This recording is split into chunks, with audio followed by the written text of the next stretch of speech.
We are thrilled to be joined by former Northwestern standout, NFL veteran, and the newly named president of the NFL's Washington Football Club, Jason Wright. Jason, first and foremost, congratulations. I know this is a crazy time for everybody, probably even crazier for you, so we appreciate the time.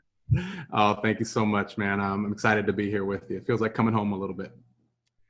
Speaking of coming home, back to your days in college, you were a multi-year captain in Northwestern. You were a captain with the Arizona Cardinals. You were that team's NFLPA rep. So leadership has always been in your DNA. How did this latest leadership opportunity come about for you? Definitely my leadership chops were cut in the crucible of football, that's for sure. But this latest one happened, I think how most great opportunities happen, a bit by luck. Just like they do in the NFL and in college football. I've been a business leader in the DC area for some time, and I happen to be a former ball player. And the Snyders owned the NFL team in DC, and it was inevitable that our networks would cross at some point. But they did at a serendipitous moment where they were looking for a business executive to run the franchise. And that started a series of conversations that I would call surprising because yeah, we talked about business and finance and all that stuff, Rick, but ultimately it was anchored on, led by, and always came back to a conversation about values and culture in words like inclusive and transparent, open and trusting. And we talked about them in a really tangible way of what that would mean to mark the organization. And by the end, we were just so doggone excited to work together that we moved forward into this arrangement. I'd add another word to the hire, Jason, and that word is historic, as you become the first ever Black team president in the NFL. How significant is that to you? You know, initially, first I didn't know when we're going through the interview process. That wasn't part of it in my head. I was thinking about the job. Now that I've been able to sit in it a couple of days and realize the importance of the historic moment, I think it's important for two reasons. One, to honor the folks that came before. One really good example is the commissioner of the Big Ten. Kevin Warren.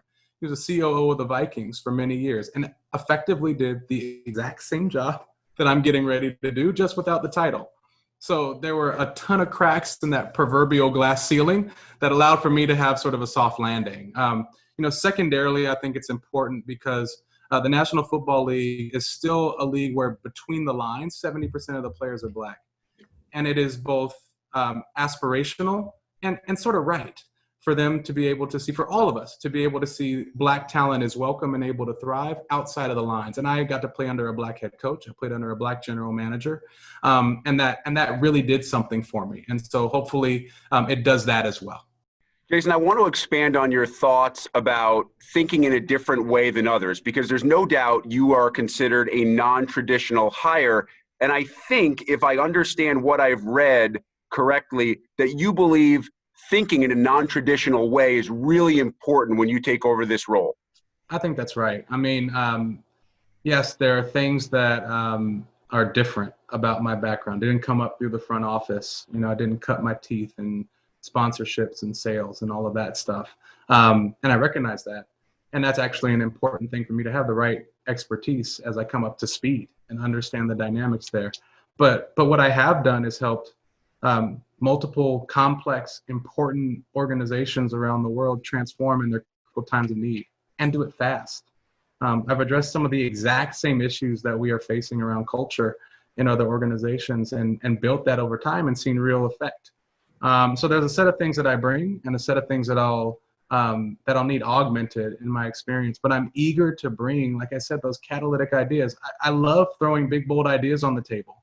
And then chopping them up with people. I have a very open and iterative problem-solving style. And so hopefully we become marked by innovation, not because of me, but because I expect we have innovative people. And as a chief executive, I want to make space for that. And we need a great culture where people feel able to bring their full selves to work and lift their voice in order for them to be able to innovate in that way. The relationship between fans and their teams is one of so many unknowns right now as we work our way through this pandemic. As the team president of a major sports franchise, how do you prepare for all these unknowns? You control what you can control. And the rest, you set to the side and you be ready to react. And I think the way that you feel ready to react is you do two things. You engage data on a regular basis. You don't fly blind. You get as much information as you can, and over time you learn the pieces of data that matter most and you anchor in on those. You surround yourself with a great team that have great expertise in one area, but that are also agile thinkers and problem solvers, because this is new ground. And so we're going to have to create things on the fly that work for us. And so it's about surrounding ourselves with the right talent, and being willing to be open, trusting, and innovative with one another to get to a good outcome. And I think ultimately we've got to be anchored in the same values. We've got to have a clear North Star, whether that's around health and safety or something more bigger and aspirational. Those are the ingredients to me that will allow us to do really well in this environment. All right, Jason, let's finish with this. Now, your time at Northwestern was before I started really following Big Ten football. And in my research, I discover that you hold the school record. You have not one, not two, not three, but 4 games with at least 4 rushing touchdowns. Is there an analogy as an executive? Do you have a nose for the end zone when you become a team president? From your mouth to God's ears, brother. Yes, indeed. If I can have the equivalent of a 4-touchdown game in my first 100 days, I will be a happy camper, my friend. We have our fingers crossed that you find the end zone in the front office for the Washington Football Club of the NFL. Jason, we really appreciate the time. That was so much fun. Congratulations, and we look forward to continuing to follow your meteoric rise. Thanks, my friend. I appreciate it.